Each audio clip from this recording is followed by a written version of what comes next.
اللہ اس سے خوش ہوتا ہے کہ وہ صبر کرتا ہے۔ اللہ جو ہے اسی پہ مصیبت ڈالتا ہے جس سے وہ محبت کرتا ہے۔ اور مومن کے لیے تو کسی قسم کی پریشانی نہیں ہے۔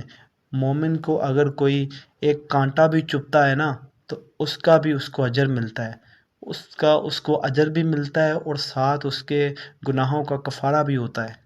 میرے بھائی، ایک کانٹا چبھنا، آپ یقین کریں، آپ چلتے چلتے آپ کا ناخن ٹوٹ گیا ہے، آپ کو اس پہ بھی اجر ملے گا، آپ کو اس کا بھی فائدہ ہے۔